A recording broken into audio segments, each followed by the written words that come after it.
Lors du Forum économique mondial 2020, l'historien et futurologue israélien Yuval Noah Harari a déclaré que l'être humain n'était plus une âme mystérieuse, mais plutôt un animal pouvant être piraté et donc surveillé et contrôlé de manière cruelle.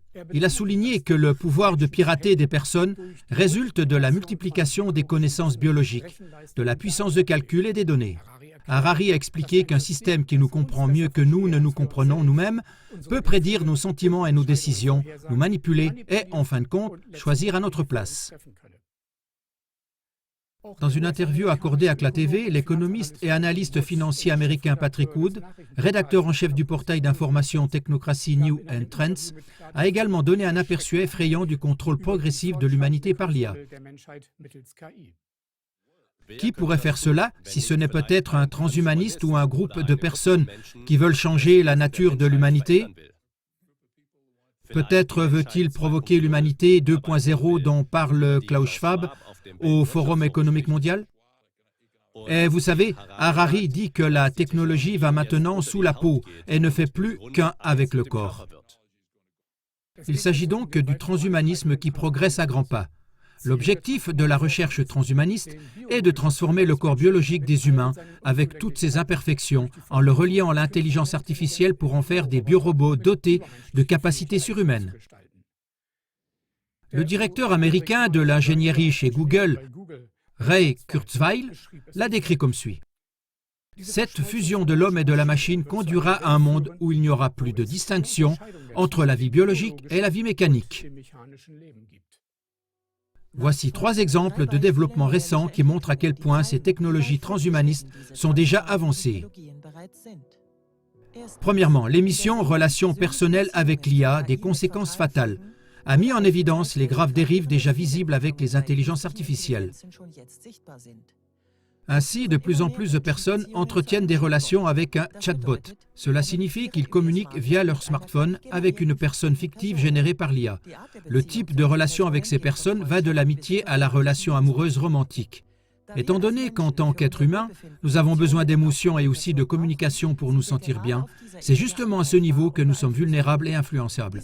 Cette communication et cette influence de la part des bots, de l'IA, ont même déjà entraîné des décès. En effet, les adolescents en particulier perdent rapidement la frontière entre la fiction et la réalité et sont donc les premières victimes de cette manipulation émotionnelle. Deuxièmement, le milliardaire américain Mark Zuckerberg gère le groupe technologique Meta et ses services Facebook, Instagram et WhatsApp. Meta a développé des lunettes appelées Meta Ray-Ban Display. Ces lunettes peuvent notamment afficher des messages textes ainsi que des photos et des vidéos. Elles comprennent un accès à Internet, une interface IA, une caméra, un haut-parleur et un microphone. Selon Meta, c'est la meilleure façon d'interagir avec l'intelligence artificielle au quotidien. Ces lunettes permettent à leurs porteurs de reconnaître les visages et la parole et d'interpréter ce qu'ils voient. Cela signifie qu'elles projettent des avis sur des personnes ou des restaurants directement dans les yeux de ceux qui les portent. Les lunettes permettent de voir un résumé de toutes les activités en ligne de l'autre personne et d'enregistrer les conversations sans son consentement. Chaque fois qu'on rencontre un porteur de lunettes, on pourrait ainsi être enregistré et analysé. L'IA de Meta parle en outre directement à l'oreille d'informations sélectionnées et influence ainsi la perception du porteur de lunettes. Un tel filtre devant les yeux, plus des haut-parleurs à l'oreille, ne correspond-il pas à ce que Harari a prédit lorsqu'il a annoncé une manipulation de nos sentiments et de nos décisions par l'IA? Troisièmement, d'ici 2030, les stentrodes pourraient être autorisés sur le marché, c'est-à-dire des capteurs que l'on fait avancer jusqu'au vaisseau du cerveau via la circulation sanguine. Ces stentrodes vont encore plus loin que les fonctions des lunettes IA, qui consistent à interpréter tout ce qui est vu et entendu. Ainsi, dans le cadre d'expériences, des patients complètement paralysés ont reçu ces endoprothèses afin d'y lire directement leurs pensées, qui sont ensuite envoyées à Apple. Un paralytique a ainsi pu commander des appareils électriques dans sa maison entièrement connectés numériquement, sans parler ni lever le petit doigt. Cette innovation est-elle destinée à aider uniquement les personnes handicapées? En 2022, le directeur général de Nokia, Pekka Lundmark, a également prédit la fin de l'ère des smartphones pour 2030. D'ici là, avec la prochaine norme de téléphonie mobile 6G, les appareils seront directement intégrés dans notre corps. La fusion transhumaniste de l'IA avec nos corps serait ainsi accomplie. Ces 3 exemples montrent à quel point le transhumanisme est déjà avancé. Mark Zuckerberg possède Apple et Meta. Le Stentrode est développé par l'entreprise Synchrone, qui est soutenue par Jeff Bezos et Bill Gates. Et Elon Musk possède la société Neuralink, qui travaille avec un système similaire. Par conséquent, la possibilité de relier directement les pensées à Internet se retrouve entre les mains de milliardaires qui sont tous des Young Global Leaders du FEM et qui planifient un réseau pour relier les données à l'échelle mondiale. C'est la porte ouverte à une surveillance sans limite, jusque dans nos cerveaux et nos pensées. Ce n'est pas un hasard si Klaus Schwab, franc-maçon de haut grade et fondateur du FEM, a qualifié la fusion des corps humains et de la sphère numérique de progrès évolutif, qui crée de toutes nouvelles possibilités.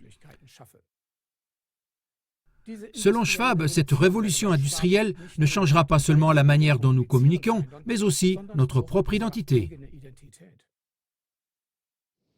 Chers téléspectateurs, ne vous laissez pas aveugler par les prétendus avantages de l'IA.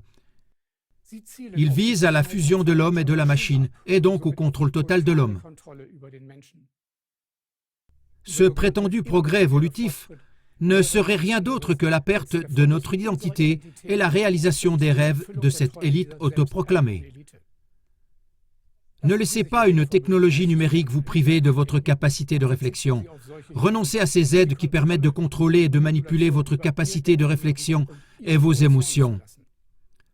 C'est un loup déguisé en agneau. Ce qui, au départ, ressemble à un soulagement et à une aide bienvenue, se révèle finalement être un instrument de déresponsabilisation et d'asservissement. C'est pourquoi vous devez réfléchir et mettre en garde votre entourage contre cette évolution dangereuse.